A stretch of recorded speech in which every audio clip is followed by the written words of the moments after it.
حي على الفلاح.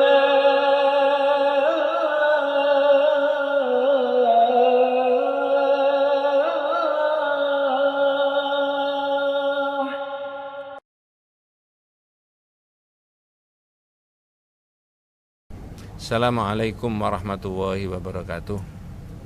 Bismillahirrahmanirrahim. Innal hamdalillah nahmaduhu wa nasta'inuhu wa nastaghfiruh wa na'udzu billahi min syururi anfusina wa min sayyiati a'malina. May yahdihillahu fala mudhillalah wa may yudlil falan tajida lahu waliyyan mursyida. Asyhadu an la ilaha illallah wahdahu la syarikalah wa asyhadu anna Muhammadan abduhu wa rasuluhu la nabiyya ba'dah. Allahumma sholli ala Muhammad wa ala ali Muhammad kama shallaita ala Ibrahim wa ala ali Ibrahim wa barik ala Muhammad wa ala ali Muhammad kama barakta ala Ibrahim wa ala ali Ibrahim fil alamin innaka Hamidum Majid. Amma ba'du. Ma'asyiral muslimin rahimani wa rahimakumullah, usikum wa nafsi bi taqwallahi faqad faza man ittaqa. Ibu-ibu, bapak-bapak, adik-adik para jamaah rahimakumullah. Sebagai makhluk Allah, salah satu di antara sekian banyaknya adalah manusia. Maka sebenarnya makhluk Allah itu kalau ditelusuri dan difahami dengan yang sebenar-benarnya, tidak ada makhluk Allah itu yang tidak mentaati hukumnya Allah. Yang kita saksikan itu ada benda, ada barang, ada binatang, ada tumbuh-tumbuhan, ada manusia dan sebagainya. Maka sudah disetting sedemikian rupa, bahasanya adik-adik dan anak-anak itu diprogram oleh Allah untuk mengikuti hukumnya Allah, dan manusia itu dan makhluk itu pasti tidak bisa mengelak. Misalkan saja namanya air, sejak ada air itu ketika dituangkan maka air itu mengalirnya ke tempat-tempat yang rendah.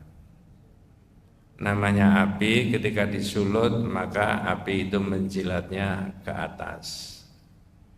Namanya benda, kalau taruh di atas air, benda padat itu tenggelam.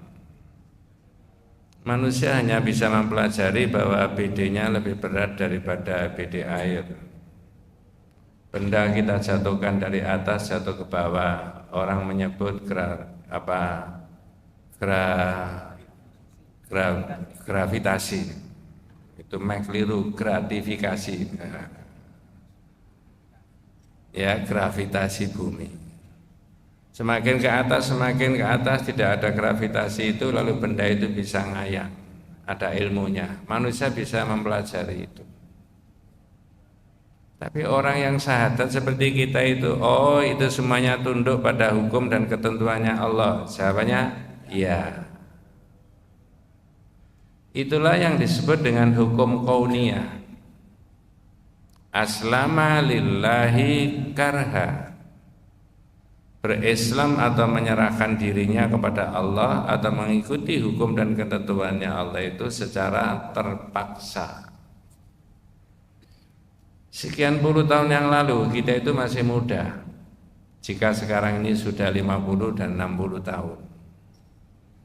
Adik-adik yang masih 20-30 tahun, maka 20-30 tahun berikutnya sudah tua. Ya, kira-kira yang 50-60 tahun, 30 tahun yang akan datang sudah enggak ada. Dan tidak seorang pun bisa menolak hukumnya Allah seperti itu. Entah berapa kali saya ngomong di mimbar masjid ini sebagai ilustrasi, anak muda ngomong sama bapak yang sudah tua. Pak, ternyata sampean ini sudah tua, Pak. Jangan marah gitu kan. Tidak apa-apa mas, semua orang ya jadi tua kok. Mengikuti hukumnya Allah di dunia itu dipaksa sama Allah. Bahasa Qur'annya aslama lillahi karha. Mengikuti hukumnya Allah secara terpaksa. Anak muda tadi ngomong sama bapak yang sudah sepuh tadi, bahasanya Surabayaan. Hati-hati loh Pak, tambah tua sampai nanti banyak penyakitnya. Jawabannya? Ya enggak apa-apa Mas, wajar sudah pakai 60, 70, 80 ada saja. Beda sama kamu yang masih muda 20, 30. Kalau yang masih muda itu duduk berlama-lama, berdiri, mencolot aja bisa. Nah kalau saya ini mencolot sudah duduk lama, jelungup. Jelungup itu apa? Ya, nah.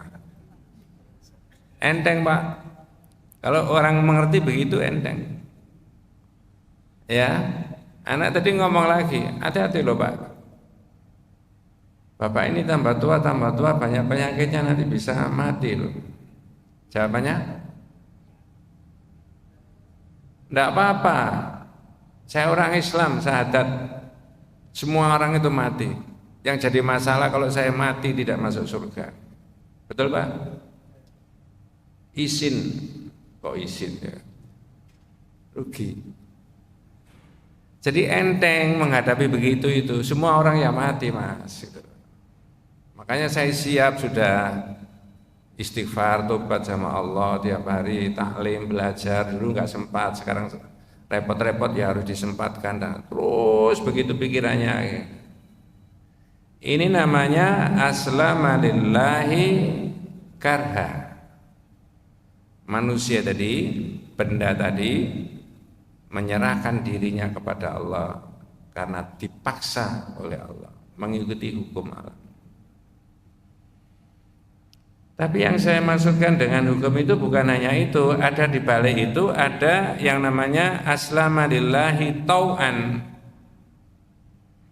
mengikuti hukumnya Allah secara taat. Nah ini yang mau dibahas itu di situ. Ya, maka dalam pelajaran tauhid kita ada keterangan begini: khalaqallahu hadhihi al-alam li ibadatihi wahdahu. Mas, Allah menciptakan seluruh alam ini untuk satu tujuan. Apa Pak? Menyembah Allah. Alam loh ya, bukan manusia saja. Oh berarti kalau begitu benda barang, iya, ya seperti tadi yang saya sebutkan. Ada terusnya, wa arsala lahumur rusula li ta'limihim wa anzala ma'ar rusul al-kutub liyahkuma bil haqqi wal adli bainahum. Apa maksudnya? Khusus manusia khusus. Supaya mengikuti hukumnya Allah, Allah mengutus rasul. Terus Rasul tadi dibekali dengan kitab. Wa anzala ma'ar rusul al-kutub. Deretan para nabi, para rasul sudah diberi lembaran-lembaran kitab-kitab. Terakhir kita kebagian rasul yang namanya Muhammad sallallahu alaihi wasallam. Dalam iman kita, imannya orang yang beriman, tidak ada rasul setelah Nabi Muhammad dan tidak ada nabi setelah Nabi Muhammad. Selesai. Ya, kalau begitu besok di akhirat orang tidak boleh komplain sama Allah. Oh, tidak boleh, semuanya sudah diberi. Hanya saja orang itu respon apa tidak, mengikuti apa tidak terhadap ketentuan-ketentuan atau hukum-hukumnya Allah. Lalu Rasul tadi diutus, dibekali dengan kitab, dipakai apa kitabnya? Liyahkuma bil haqqi wal adli bainahum. Kitab itu Mas, supaya dipakai rujukan pengambilan hukum. Nah, makanya Pak ya, orang Islam itu pikirannya yang berhak memproduk hukum itu cuma Allah. Manusia ini tidak boleh. Jangan salah paham. Belum selesai, makanya jangan buyar dulu nanti ya. Ya, Allah yang punya hak untuk menentukan hukum itu. Ya, kitab tadi dipakai referensi untuk bisa pengambilan hukum bil haqqi wal adli bainahum. Wa hadzal hukum yang diproduk Allah itu Mas, lewat para nabi dan para rasul. Itu apa? Yatamatsalu fi kalamillahi wa kalami rasulihi. Ada di dalam dawuhnya Allah dan dawuhnya Rasul. satu-satunya orang di dunia yang dawuh-dawuhnya, ucapan-ucapannya, perintah dan larangannya terdokumentasi rapi, satu-satunya adalah Nabi kita Muhammad sallallahu alaihi wasallam. Secara iman bisa dipakai dokumentasinya Nabi tadi, dawuh-dawuhnya. Ya, secara akal bisa dinalar. Riwayat hidupnya bisa dilacak asal usulnya.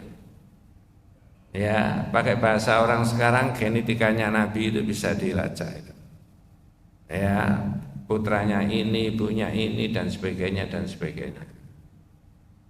Makanya tak selipkan dulu. Oh Pak Ustadz, kalau begitu Nabi itu sumber hukum. Jawabannya? Iya. Jenengan ini sumber hukum kan? Di majelis taklim yang ngaji ibu-ibu saya ceritakan, saya selipkan, Bu, istrinya Rasulullah itu diberi keistimewaan sama Allah, bisa menceritakan privasinya Nabi, pribadinya Nabi, yang rahasia-rahasia.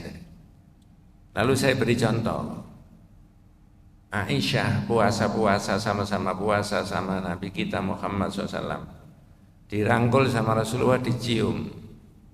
Besoknya Aisyah cerita temannya, cerita tetangganya, cerita saudara-saudaranya. Kalau pakai bahasa sekarang ditulis di grup. Ya. Ada ibu yang tanya, Ustadz, istri itu habis dirangkul, dicium sama suami, boleh tak cerita-cerita? Oh enggak boleh Bu. Lah tadi Aisyah, oh lain.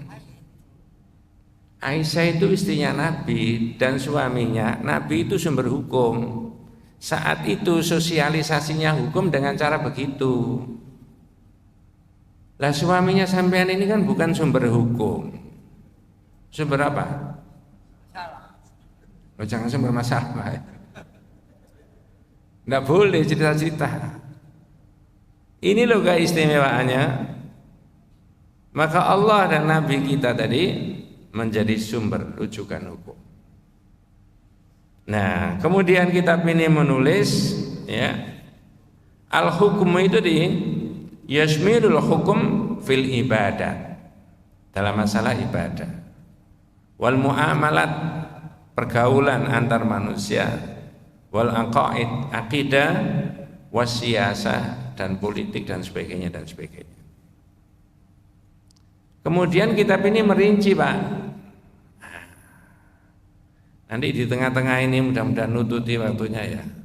Bagaimana hukumnya kalau orang tidak mau dengan hukumnya Allah dan Rasulullah, tapi mencari hukum yang lain yang nabrak hukum dan syariatnya? Hukumnya siapa itu? Nah, di situ Pak maksudnya. Kemudian dalam kitab ini, dalam pelajaran tauhid kita, hukum itu dibagi. Al-hukmu fil aqidah, hukum dalam masalah akidah. Asasul Islam, itu dasar dari agama Islam. Di kitab yang lain ada keterangan wa a'dhamu ma amarallahu bihi huwa at-tauhid wa huwa ifradullahi bil ibadati. Sebesar-besar yang diperintah oleh Allah adalah tauhid, yaitu mengisahkan Allah dalam berbagai ibadah. Ini namanya al-hukmu fil aqidah, hukum dalam masalah akidah. Jadi kalau sebesar-besar yang diperintah Allah adalah bertauhid, mengisahkan Allah, berarti sebesar-besar yang diperintah Allah itu bukan sholat, bukan zakat, bukan puasa, bukan haji, bukan umroh. Walaupun ini deretannya sama-sama dengan rukun Islam, tetapi kata kitab itu yang utama ini akidah, al-hukmu fil akidah, tauhid. Saya tanya yang hadir, apa ada di masyarakat atau di daerah-daerah tertentu orang antri ngaji tauhid? Ada apa tidak? Baik, tak kasih perbandingan yang lain. Apa ada di masyarakat orang antri daftar haji dan umroh? Kalau diperbandingkan perintahnya Allah bertauhid dengan haji dan umroh, lebih afdol mana?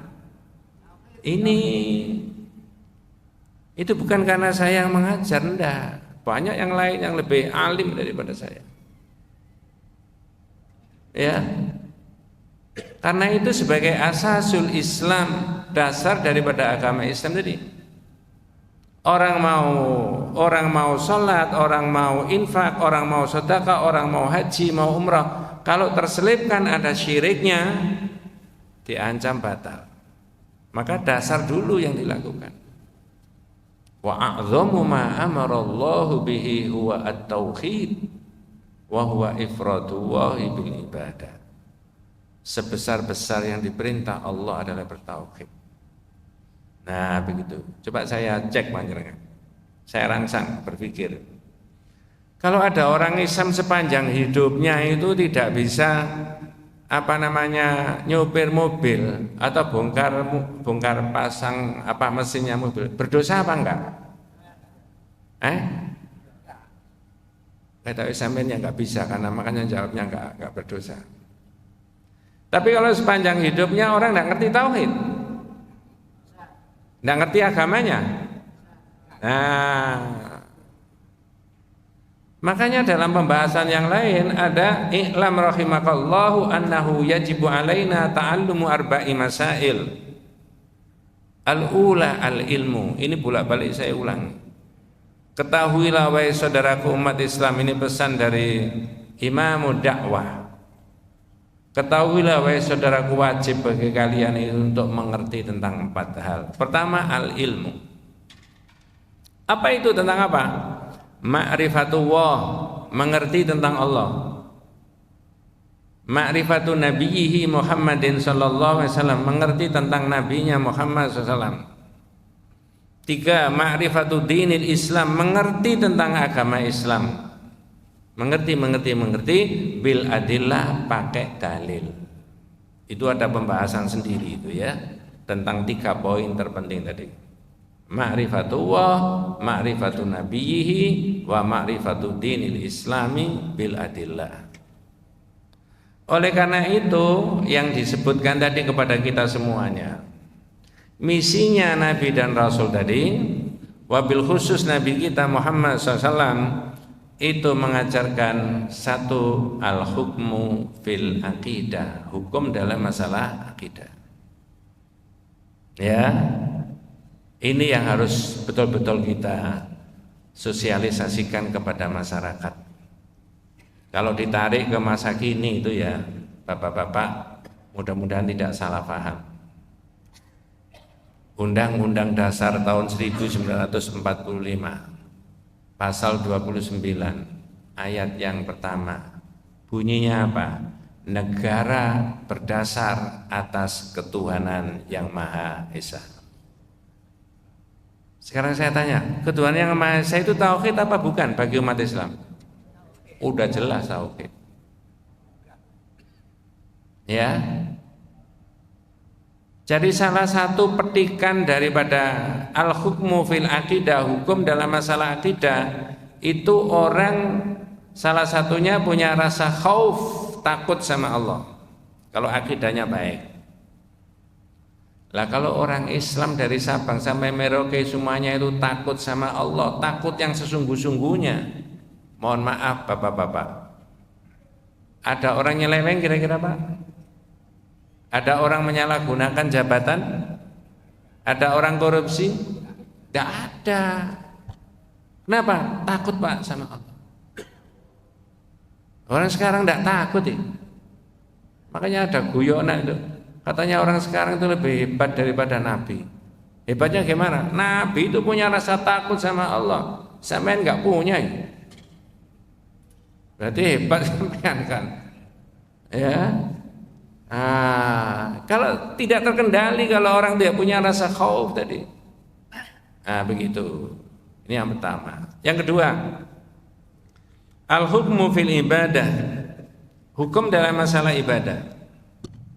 Yajibu an na'khudha ahkamal ibadati min sholatin wa zakatin wa hajjin wa ghairi dzalika minal Qur'an wal hadits sahih.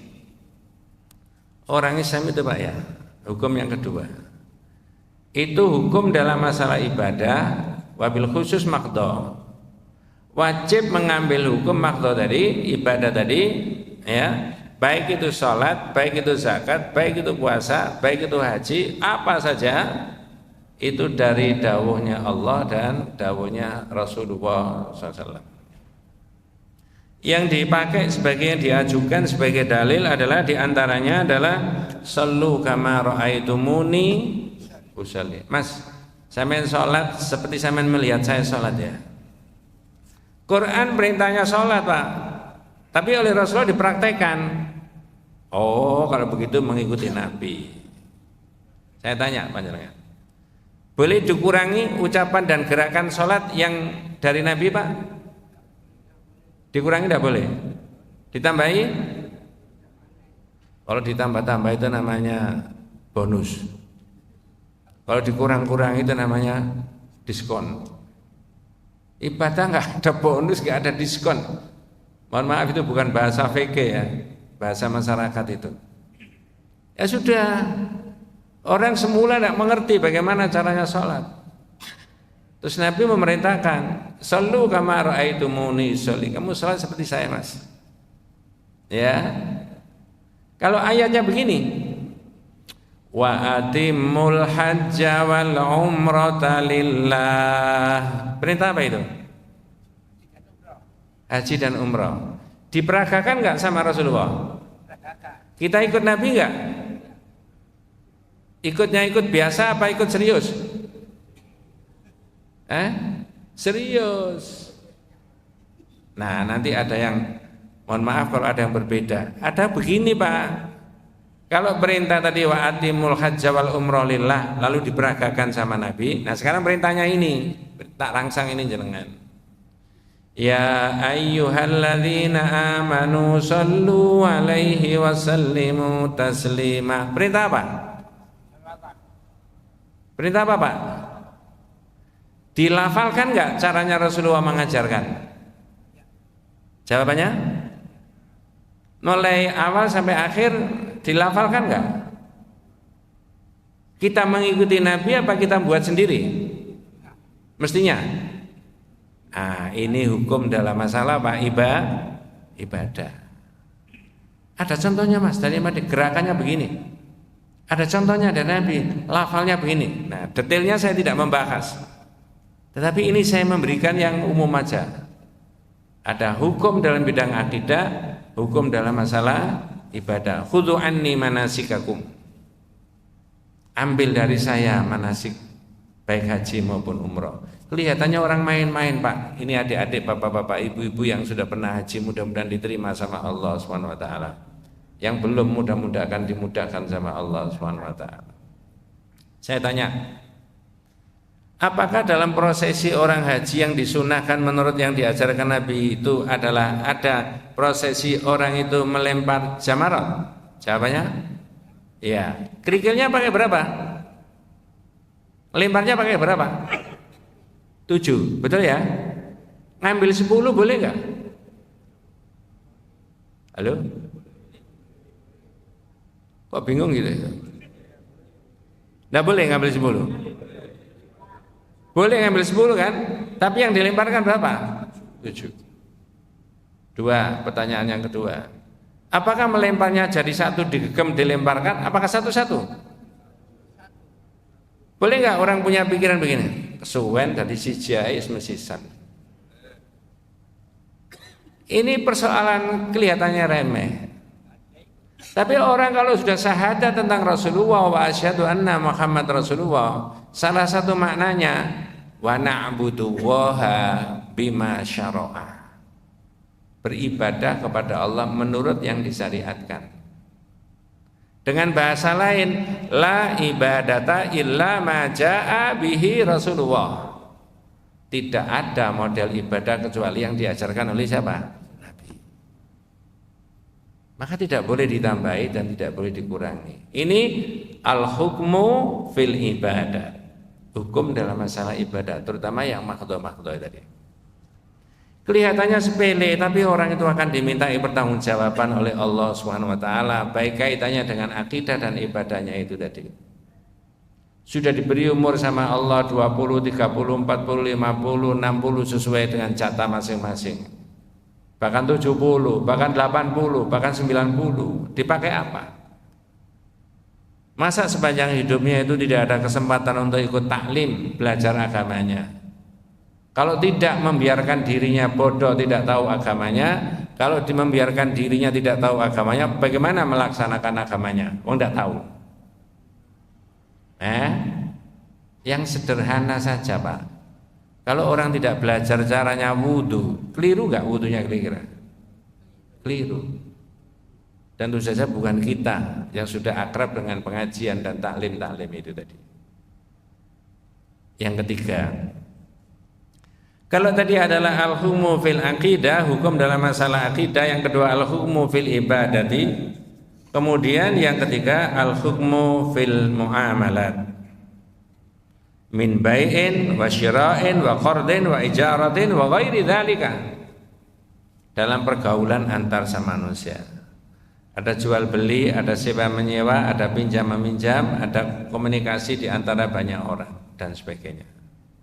Nah, sekarang saya tanya, pancingan, adik-adik yang bawa Quran atau bawa HP di dalamnya ada Qurannya, bisa dibuka surat An-Nisa 65. Ya, surat An-Nisa 65. Supaya ada respon di antara kita ya. Ya, sebelum dibaca ayatnya dan terjemahnya, saya tanya dulu. Tadi sudah saya sebutkan hukum dalam masalah akidah dan ibadah yang kedua. Pertanyaan sebelum baca ayat. Apakah irigasi itu, apa irigasi itu, Mas? Jangan imigrasi ya. Apakah irigasi itu hukumnya Allah di bidang akidah yang pertama tadi, ataukah di bidang ibadah yang kedua tadi, ataukah tidak kedua-duanya? Yang mana? Tidak akidah, tidak ibadah. Betul ya? Tidak kedua-duanya. Berarti apa? Muamalat. Ini ayat yang kita tunjuk tadi sebelum dibaca terjemahnya, itu berkaitan dengan irigasi. Irigasi.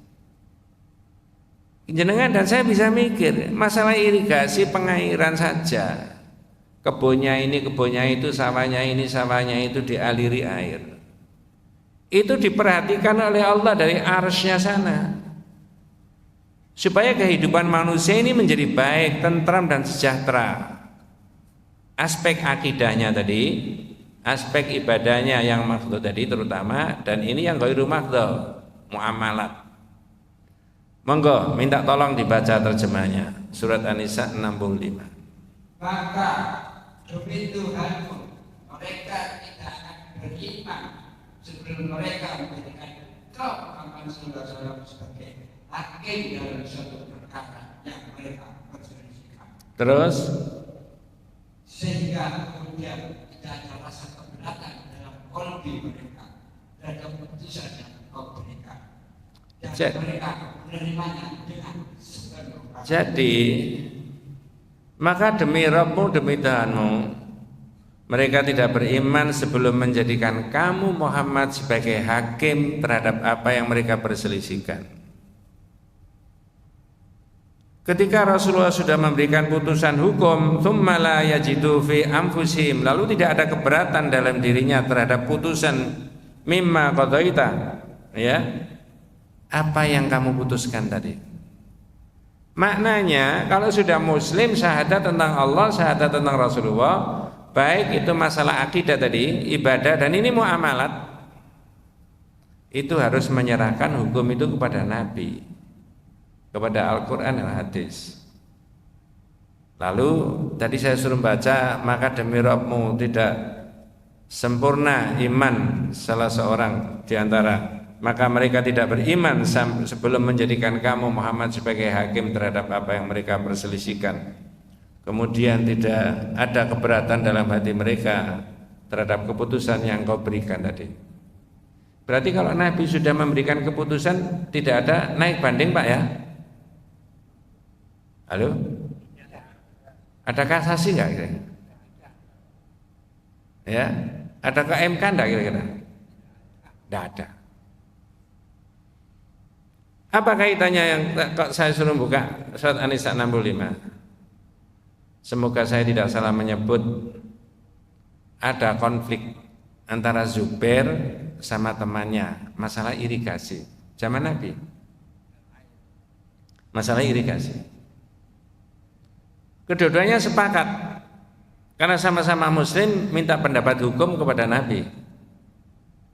Tentu saja Nabi mempelajari ABCD-nya. Kalau pakai bahasa sekarang, hak dan kewajibannya masing-masing. Berapa kewajibannya kebunnya ini, berapa kebunnya ini, butuhnya berapa dan sebagainya, berapa kibik, berapa dan seterusnya. Kata ahli tafsir, Rasulullah saat itu memutuskan Zubair yang menang. Hari ini harus dialiri air miliknya Zubair. Ini temannya nggak percaya, protes. Mengapa diprotes? Kebetulan Zubair itu ponakannya Nabi. Dan Nabi pamannya siapa? Ini pamannya Zubair, namanya Muhammad Rasulullah SAW. Bukan paman-paman seperti yang di YouTube itu. Kalau itu pamannya siapa? Protes Pak, ini Pak, tidak mau. Ditegur sama Allah.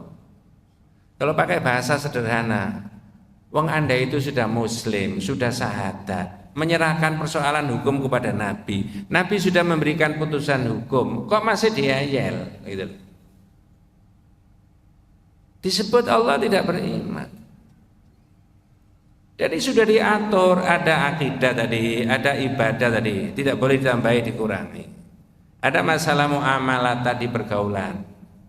Dan yang keempat, yang terakhir, yaitu al-hukmu fil hudud wal qisas, hukum masalah pidana dan perdata. Karena yang ada di masyarakat itu kebutuhannya itu bukan kebutuhan spiritual aja, bukan semata-mata kebutuhan spiritual manusia dengan Tuhan, enggak.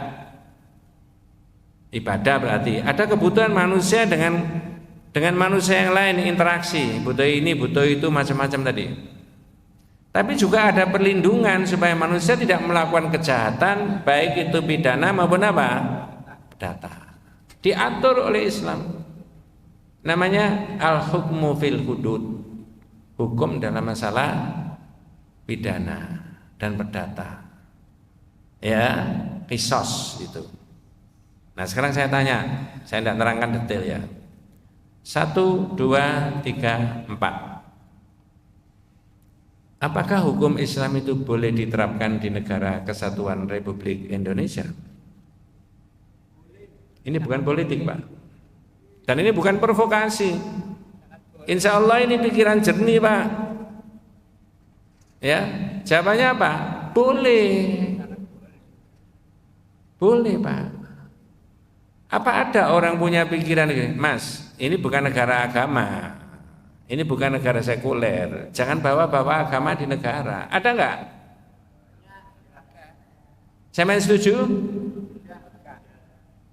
Itu maksudnya kan mau memisahkan nilai-nilai agama itu dalam kehidupan kita. Ya, sudah saya sebutkan tadi. Kalau enggak ada yang menyuarakan begini, seolah-olah Islam itu hanya urusan di masjid. Sudah saya katakan, irigasi itu diperhatikan sama Allah. Pidana dan perdata itu diperhatikan juga sama Allah. Maka hukum itu menyangkut itu tadi. Orang dengan lantangnya bilang jangan bawa-bawa agama. Loh, hukum Islam itu sudah diterapkan, Mas. Pak Ustadz, Pak Kiai di mana-mana itu menerangkan mengenai akidah tauhid yang benar berdasarkan uraian yang diajarkan Nabi kepada para sahabat. Sumbernya la ilaha illallah itu bebas di negara kita. Dapat perlindungan hukum, ya. Dalam bidang ibadah malah dibantu sama pemerintah, difasilitasi supaya umat Islam bisa beribadah, yaitu tentu saja yang Muslim. Hanya saja yang muamalat pergaulan antar manusia perlu didetail lagi, yang ini perlu diperjuangkan lagi, ya. Coba saya rangsang, mudah-mudahan tidak salah paham ya. Tapi saya ingin mengajak berpikir yang sebenarnya itu, yang sebenarnya. Saya tanya, jenengan, apakah di Indonesia ini ada undang-undang perkawinan? Ada apa tidak? Kalau tidak tahu saya beritahu, ada, itu aja. Zaman presiden siapa itu? Soeharto. Pertanyaan berikutnya, apakah undang-undang perkawinan yang diproduk oleh DPR dengan pemerintah itu melanggar hukum syariat? Tuh. Zaman katanya sudah ngaji bolak-balik. Enggak. Kalau melanggar tentu saja di Indonesia ini ada organisasi besar. Ada organisasi Islam maksud saya. Ada Muhammadiyah, ada Nahdlatul Ulama, ada Persis, ada Al-Irsyad, ada pondok pesantren, ada ini. Menolak. Andai kata berlawanan dengan hukum apa? Syariat. Nah, sekarang pancingan supaya mudah-mudahan betul. Andai kata ini diteruskan apa enggak itu? Terus, andai kata ada yang punya inisiatif di parlemen, undang-undang perkawinan dirubah, pasal-pasalnya dan ayat-ayatnya direvisi, lalu dimasukkan pasal-pasal dan ayat-ayat, salah satunya diktumnya menyebutkan apa? Perkawinan modern itu adalah perkawinan dengan jenis kelamin yang sama, laki sama laki, perempuan sama perempuan. Pertanyaan saya, melanggar hukum syariat apa bukan? Iya, tapi jangan emosi, biasa aja. Tenang aja, Pak. Ini memberi kejelasan kepada kita. Maka tidak seyogianya umat Islam menerima itu. Oh, Pak Ustadz, mohon maaf saya bukan orang politik. Berarti parlemen itu perlu dikuasai orang-orang yang pro tentang hukumnya Allah. Jawabannya apa? Iya. Ini pikiran biasa, pikiran normal itu, Pak. Itu loh. Maka judulnya tadi, hukum itu milik Allah. Loh, tapi kok produk hukum terus-menerus dibuat? Boleh, asal tidak berlawanan dengan hukum apa? Syariat. Ada undang-undang pendidikan, ada undang-undang lalu lintas, ada undang-undang macam-macam lah, ya, kesehatan dan sebagainya. Perpajakan, keuangan dan sebagainya. Semuanya oke-oke saja asal tidak berlawanan dengan hukum apa? Syariat. Ah, begitu. Masih ada waktu? Habis. Ya wabillahi taufik wal hidayah. Ya. Sebenarnya masih ada, tapi mudah-mudahan kita semuanya diberikan rahmat, diberikan barokah hidayah Allah Subhanahu wa taala. Hadanallahu wa iyyakum ajmain. Kita tutup dengan doa kafaratul majlis. Subhanakallahumma wa bihamdika asyhadu an la ilaha illa anta astaghfiruka wa atubu ilaik. Assalamualaikum warahmatullahi wabarakatuh.